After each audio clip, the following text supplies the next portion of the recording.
Hello and welcome to Vector Gardens Episode 2. In this episode, I'm going to be refining what I did in the first episode, as well as make an entire parking lot for the park, which turns out to be a lot more difficult than I thought it would be, considering this is 5 hours of recording. At the end of the video, I have a little showcase of what I got done this episode, so if you want to skip to that, just go to the timestamp on screen. But anyways, back to the video. At the start of this time lapse, I'm kind of just redoing some of the stuff I didn't love from the first episode, like these reflectors on the roads. I decided to use a different piece because the other piece didn't quite look right. I also added some lights to the Vector Gardens sign on top of the little toll booth thingies. And here I am redoing some of the traffic lines or whatever these are called to make it look slightly more clean. And now I begin on the road to the parking lot, which I did not have any ideas for how any of this would work. This was also really my first time using the merge option on the pathing tool, which turns out to be incredible. I love that feature. Now, something that's sadly not too great about what I do this episode is the fact that the parking lot is unrealistically small. A park in real life the size that I want to make this park would likely have around 5,000 parking spots, but due to the map in this game not being too big, I'm going to have to settle with a little under 1,000 for mine, so about a fifth of the size that it realistically would be, which does suck, but I'm kind of fine with it. It's not the most important thing. It's literally just a parking lot. This little road that leads up to the parking lot, actually just really everything about the parking lot was incredibly confusing for me. I did not expect parking lots to be so complicated. I had never really paid very much attention to them. Don't quite know how they work 100% of the time. But I did my best. Like I said, this is 5 hours of recording. About four and a half of that was literally just on making a parking lot. Here I am lowering this road to only 2 lanes, even though I originally wanted 3. I'm going to move away from talking about the park for a minute here real quick. I wanted to talk about the actual video series that you're watching right now. I think I'm going to continue this format of the time lapse with the voiceover instead of doing what I did for the Vector Land, the original park series that I've done. I think I'm going to be recording for about 5 hours for each episode from now on, and also speed have the time lapse be at 13 times speed or something like that. That should make every video around 20 to 25 minutes like the first two have been. And given the fact that it's 5 hours of work per video, I think that this park should be done in under 30 episodes, ideally. I'm also going to start to have these videos on a weekly schedule from now on. I can get these videos out a lot quicker than that, but I also want to release some other types of content during this series. But anyways, back to the park. As you're going to see in a second, I forgot to record, I believe it was about 30 minutes of work, and right here. And as you can see, that is basically the size that this parking lot is going to be. I thought it looked huge. I thought it looked as big as a normal parking lot, like a real life one would be. But as I said, it's about a fifth the size that it needs to be.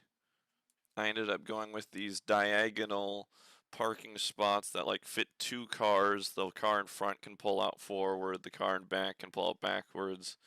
All I know is Disney World has them, and if Disney World has them, they're probably a smart idea. So that's what I ended up going with. And like I said, I do not know how parking lots are designed, how they work or anything like that. So I tried my best. I don't really know if this is how they would look in real life. Like I said, I just kind of copied what Disney does. I do not have a preferred parking lot. I do have disabled parking though, and bus parking. So basically, after this episode is when the real fun begins.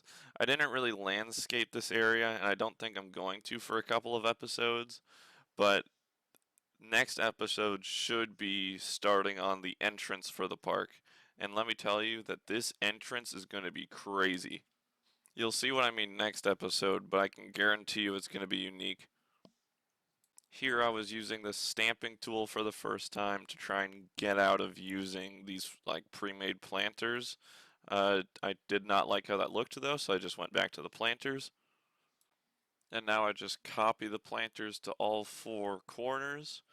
And that's basically what a lane will look like in my parking lot. And now I just duplicate them all. I believe I do 14 of them. Uh, I'm pretty happy with how it looks. Like I said, the capacity is not realistic, sadly. These lanes alone should be about 750 cars, like I believe would fit here if I did my math right. And like I said in the last episode, I am pretty interested in doing a coaster that either goes over the entrance or to the entrance of the parking lot or just someplace really far outside of the park near the parking lot. Maybe I could do what Silver Star does at Europa Park, where it literally just goes over the parking lot. Maybe I could do what Goliath at Six Flags Over Georgia does, where it is literally flying all over the entry plaza. Or maybe I don't do any of it. Tell me what you think I should do in the comments. Here I start working on the pavement markings for the road that goes to the parking lot. I don't know if what I'm doing is the most efficient way to build these like road pavement markings. It's just the easiest way that I've figured out. If you have a better way, please let me know.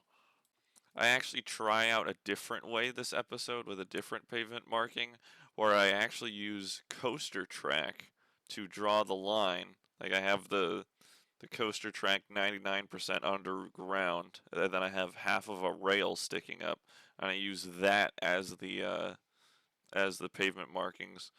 It doesn't make much sense as I'm explaining it, but you'll see what I mean. It's in this video. Now let's get away from talking about pavement markings for a minute and let's talk about the coaster types that I have planned for the park. I haven't put too much thought into this. I know that every coaster I'm going to build is going to be fully custom supported unless if it's a wooden coaster. I'm not doing all that. But I think a B&M Hyper is pretty likely. Really, the only thing that makes me not want to do a B&M Hyper, or any B&M for that matter, is I don't want to custom support with their connectors, because those look extremely hard to do. I'd probably figure it out, though, and it's probably worth it, but yeah, a B&M Hyper, maybe like Goliath going over the entrance, maybe just a completely normal B&M Hyper. I think that that is a pretty good option for this park. I don't want to do any RMCs. I'd probably do an Intamin. I'm definitely not doing a Giga of any sort, although that would be really cool. Maybe a few Vacomas, considering we have so many of their coaster models in the game now. I know I had quite a few Vacomas in my last park, though, which is why I might not do very many of them. Maybe a Vacoma lift hill coaster instead of a launch coaster like I did in my last park. But anyways, back to what I'm building in the time lapse. This road is almost done. Just a little bit more to go with the pavement markings. And the road is done. Now I do some little speed limit pavement markings for every single one of the little lanes here, the little rows. And now I struggle for like, I think this was 20 real life minutes or something of trying to figure out what to do for this final parking spot and like the final line of parking spots here. And I didn't go with any of them really. I think by the end of this video it's just gone and I'll have to do that next episode. Now as you can see, this is about as average of a parking lot as you could ever get. I didn't do any foliage, I don't even know if I'm gonna do foliage for this even next episode. Maybe I will, I'm not sure. Because to be honest, I'm kind of just tired of making these stupid roads, stupid parking lots. I've spent 9 hours of my life recently doing that, and I just want to get building on the cool stuff, like the park entrance and stuff like that. So that's probably what I'm gonna do next episode. I don't know if I'll touch this. We'll see what happens though. If I had to guess, around episode 4 or 5 is probably when I'll build my first coaster layout for this park. It, I just have so much stuff to do. There's so much that goes into these theme parks that is not coasters, sadly. Although I wish I could just like build coaster layouts and then the park would generate around the coaster layouts. I think that that would be like a pretty cool idea for a game. Let's talk about Planet Coaster as a whole again though, because I got 10 minutes to yap about something and I cannot talk about parking lots for that long. So in a few weeks we have the second part of the Planet Coaster Spring Roadmap. There should be more of the stock coaster trains, which I'm really excited about. Please give us the new gen Vekoma Looper trains that don't look like a freaking fighter jet. It'd be the most frontier thing ever if they give us an unthemed Top Gun train, but still have it limited to just 2 cars per train. That'd be absolutely hilarious. But anyways, unrelated from that, we have the first coaster in this park. Oh my gosh. It's a Vekoma, no way. I'm using this for the line that shows you how to get to the accessible parking spots. But anyways, back to what I was talking about.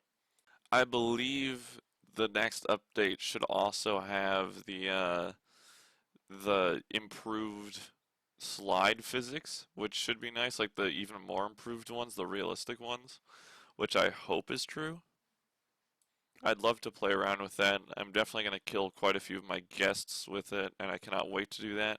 Hopefully I don't get sued. I hope in the future they give us like a blank slate coaster that's like the train is invisible, maybe even the track is invisible, and you just get to build your own trains, maybe even 3D model them.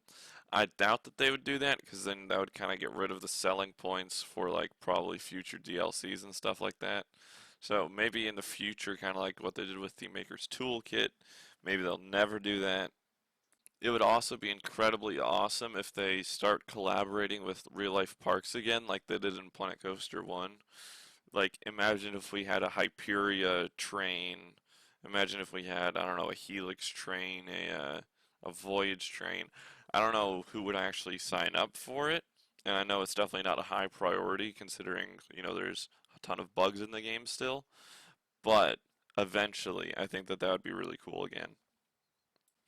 And here I begin the struggle of trying to figure out how bus parking works, which is something I have not thought of before this video.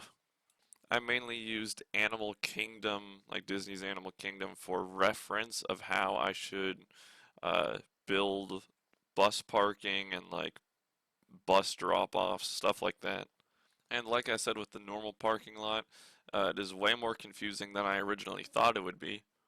And here is the first time that I select a path and move it, which is such a helpful tool. I'm pretty sure you can save it as a blueprint now. So if you are loading someone else's blueprint, you don't need to place the paths yourself. It is such a no-brainer of a feature, but they didn't have it in the old game and now they do, so I'm extremely happy about that.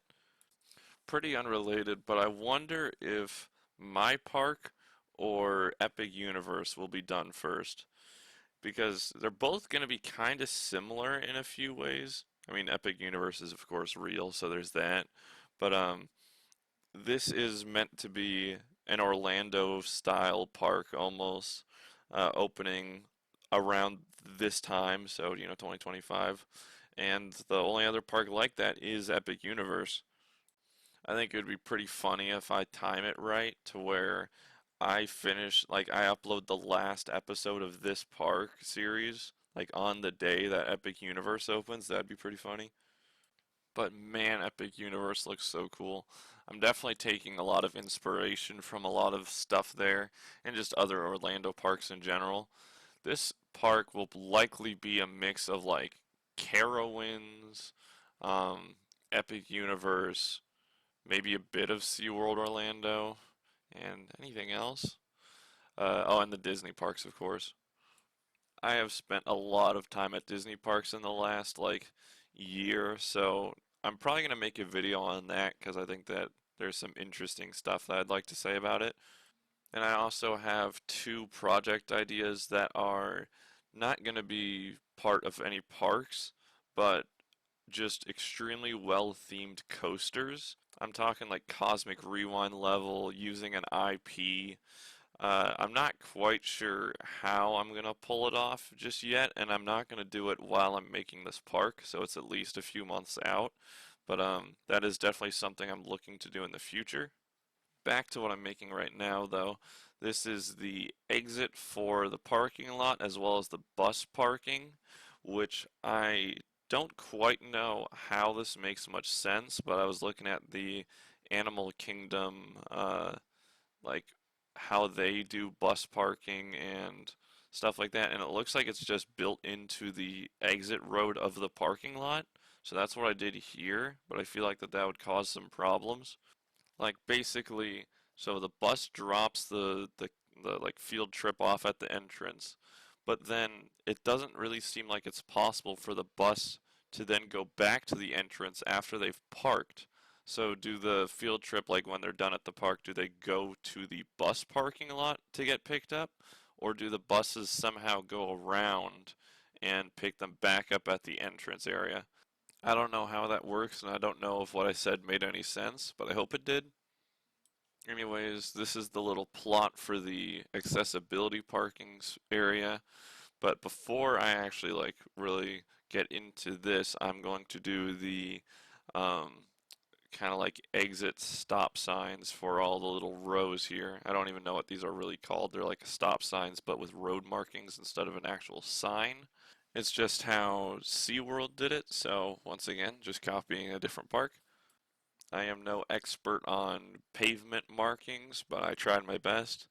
I made this little left turn arrow here using these little art shapes or whatever they're called in this game. And then I just copy them to all the different rows here. It's a simple look. It's a very simple look, but I think it works just fine. Here I begin making a little corner for the planters here to make it look just a little bit nicer. I think I probably should have actually added all the greenery into these in this episode, but I guess I just decided not to do that for some reason. It's all about little details that literally no one is ever going to notice. Like this curved pavement marking that goes around this corner here.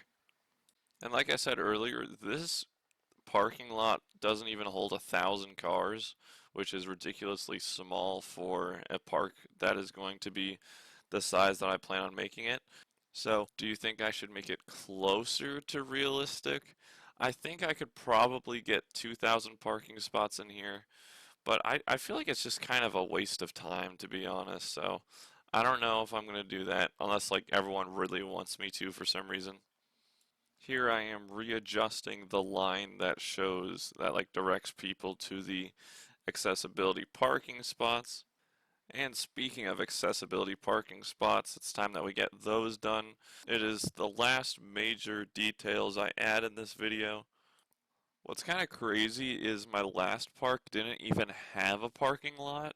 So already the detail in this park gets way more realistic than my last one. I don't even know if I should have added a parking lot. Like I said, 9 hours of work just for all of this entry stuff that has nothing to do with the park. Probably not a very smart idea. Also because it takes up so much area of the park. I think it would be really nice if they add bigger maps in the future, like, because this series will likely go on for a few months. It's possible that they will add larger maps before I even finish this series. So honestly, it's not too unrealistic for me to come back to this later and add, another 3,000 parking spots if we get the space to do so later on. The parking spots are taking shape, and is it weird for me to say that I think that these are very aesthetically pleasing? I don't know if that's weird. Just the patterns, the colors, it's just the general design. It's so like, I don't know, I just like it. And now we start copying them, making the process extremely quick and easy. I end up with, I believe, around 75 accessible parking spots, which is decent, but once again, not a realistic number for an amusement park parking lot. And here we do the final little details of the little stop sign thingies for the accessible area of the parking lot.